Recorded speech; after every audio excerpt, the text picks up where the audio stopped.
মৌসম নূরকে সুখের পায়রা বলে কটাক্ষ করলেন মালদা জেলা যুব তৃণমূল সভাপতি প্রসেনজিৎ দাস। শনিবার তিনি কালিয়াচক ১ নম্বর ব্লক যুব তৃণমূলের এসআইআর বিরোধী প্রতিবাদ কর্মসূচিতে অংশ নিয়ে এমনই কটাক্ষ ছুঁড়ে দেন কংগ্রেস নেত্রী মৌসম নূরের উদ্দেশ্যে। সেই সঙ্গে এক হাত নেন দক্ষিণ মালদার কংগ্রেস সাংসদ ঈশা খান চৌধুরীকে। জানা গেছে, কালিয়াচক ১ নম্বর ব্লকে এসআইআর এর হিয়ারিং চলছে কালিয়াচক হাই স্কুলে। শনিবার সেই হিয়ারিং কেন্দ্রে গিয়ে সাধারণ মানুষজনের পাশে দাঁড়ান জেলা যুব তৃণমূল সভাপতি প্রসেনজিৎ দাস।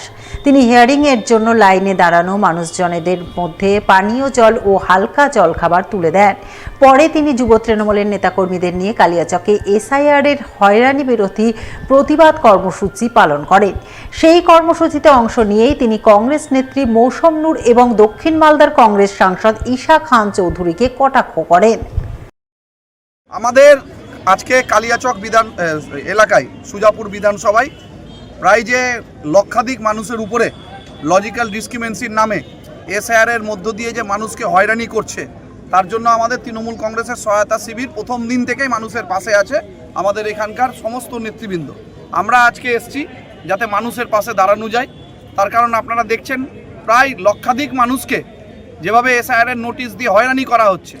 মানুষ নিজের রুটি রোজগারের জন্য কাজ করবে না শুধুমাত্র লাইনে এসে দাঁড়াবে, এটা বিজেপির চক্রান্ত এবং নির্বাচন কমিশনকে ব্যবহার করে এই চক্রান্তটা করছে।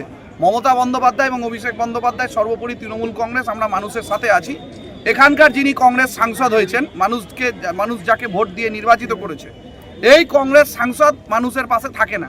নরেন্দ্র মোদীর পাশে দাঁড়িয়ে উনি ফটো সেশন করছেন, অথচ মোদীকে এসআইআর এর নাম করে যে মানুষকে হয়রানি করছে সুজাপুর বিধানসভার মানুষকে, তার মুখ থেকে কখনো মোদির সামনে এই প্রতিবাদের শব্দটুকুটা আমরা দেখতে পেলাম না। আর উনি এখন একজন নেত্রীকে নিয়ে ঘুরছেন। সেই নেত্রী সুজাপুর বিধানসভায় ভোটে দাঁড়িয়েছিলেন, মানুষ তাকে ভোট দিয়েছিল, কিন্তু যখন মানুষের প্রয়োজন ছিল তিনি এলাকা ছেড়ে চলে গেছিলেন। তা আমিও এলাকার মানুষকে বলবো, এরা হচ্ছে সুখের পায়রা, এই সমস্ত পায়রাকে উড়িয়ে দিন এখান থেকে, ভাগীরথী দিয়ে গিয়ে ফেলে দিন। মুখ্যমন্ত্রীর আমাদের পাড়া আমাদের সমাধান প্রকল্পে রাস্তা সহ ড্রেনের কাজের শুভ সূচনা হয়ে গেল মালদার হবিবপুর ব্লকের আইহো ফিল্ড পাড়া এলাকায়। শনিবার নারকেল ফাটিয়ে কাজের আনুষ্ঠানিক সূচনা করলেন হবিবপুর পঞ্চায়েত সমিতির সদস্য সুমিতা সাহা। এছাড়া উপস্থিত ছিলেন বিশিষ্ট সমাজসেবী স্বপন সরকার, আইহো গ্রাম পঞ্চায়েতের বিরোধী দলনেতা জয়ন্ত সিংহ, আইহো গ্রাম পঞ্চায়েতের প্রাক্তন উপপ্রধান প্রতাপ দাস সহ অন্যান্যরা।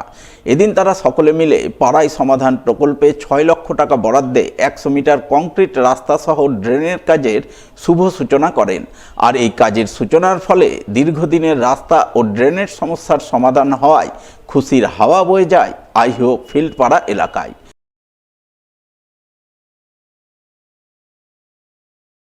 আজকে হবিবপুর পঞ্চায়েত সমিতির আইহো গ্রাম পঞ্চায়েতের ২১৮ নম্বর বুথ অর্থাৎ বক্সিনগর ফিল্ড পাড়া যে বুথ, সেই বুথে আমাদের পাড়া আমাদের সমাধান যে মমতা ব্যানার্জির একটা স্বপ্নের প্রকল্প, সেই প্রকল্পে গ্রামবাসীরা একটা প্রস্তাব রেখেছিল ২১৮ নম্বর বুথে এখানে জল জমে যায়, তাই এখানে একটা ড্রেন এবং ড্রেনের উপর দিয়ে একটা পাকা রাস্তা হোক।